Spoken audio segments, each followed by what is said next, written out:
उत्तराखंड राज्य स्थापना दिवस से पहले 3000 से ज़्यादा लोगों को आवास की चाबी सौंपी गई है। आवास विकास मंत्री हमारे साथ प्रेमचंद अग्रवाल जी हैं। जानते हैं उनसे जिन लोगों की आशाएं थी सरकार से वो आज पूरी हो चुकी हैं। सर, काफ़ी लोगों की आशाएं होती है कि उनका अपना घर हो, सरकार ने ये उनकी आशाएं पूरी की हैं, उनकी उम्मीदों पर खरे उतरे हैं। तो कितने मकान आपने दिए हैं और किस तरह से लोगों को चाबी सौंपी गई है? देखिए, कभी हमने बहुत पहले एक पिक्चर देखी थी, रोटी कपड़ा और मकान। तो सामान्य रूप से रोटी और कपड़े का जुगाड़ आदमी करता है, लेकिन मकान बनाने में उसके जो है पूरी पैर की तलवे घिस जाते हैं, लेकिन मकान नहीं बना पाता। आज के हालात में मैं एक ही बात कह सकता हूं कि इसमें माननीय प्रधानमंत्री आदरणीय मोदी जी के द्वारा जो देश भर के अंदर लाखों लोगों को, उनके गरीब लोगों को, आवश्यकमंद लोगों को छत देने का काम किया, उसमें मेरी सरकार यानी उत्तराखंड की सरकार भी आगे बढ़ के उन्होंने काम किया है। बहुत पहले स्वीकृति हो गई थी, लेकिन आप ये भी जानते हैं कि काम किन्हीं कारणों से नहीं हो पाया था। और ये विभाग जब से मेरे पास आया, तेज़ी लाई गई। अनेकों योजनाएं जो हैं वो पूरी हमने की हैं। कुछ पे हम काम बहुत तेज़ी से कर रहे हैं, उन पे भी हम बहुत जल्दी इस प्रकार के कार्यक्रम करेंगे कि आज हमने 3104 लाभार्थियों को इसका लाभ मिलेगा।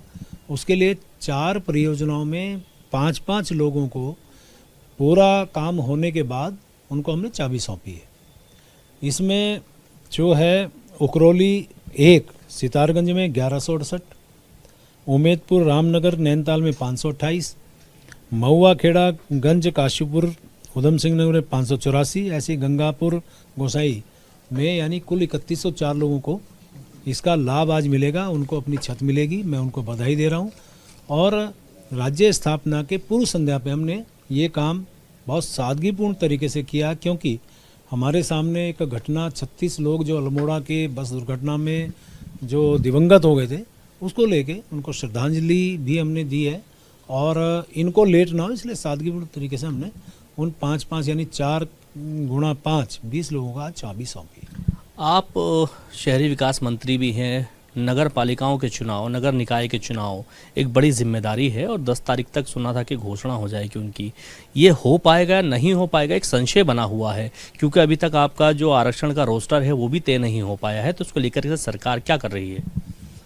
देखिए, आपको ये तो स्पष्ट मैं कर ही रहा हूँ कि हम दिसंबर में अपने निकायों के चुनाव कराएंगे, लेकिन उससे पहले जो आरक्षण की स्थिति है, चूँकि आप जानते हैं माननीय हाई कोर्ट में एक रिट याचिका दायर हुई थी, जिसके सापेक्ष हमने भी उसमें अपना एक प्रतिवेदन दिया है।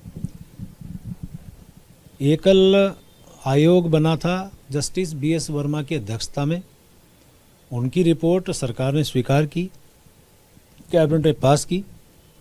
अब उसको जो है अध्यादेश की फॉर्म में हम लाएंगे, यानी कि माननीय राज्यपाल जी के हस्ताक्षर के बाद वो अध्यादेश बनेगा।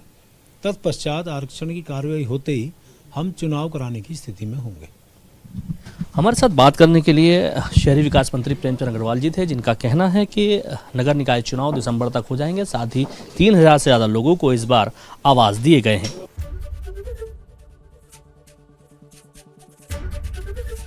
ABP गंगा, खबर आपकी, जुबान आपकी।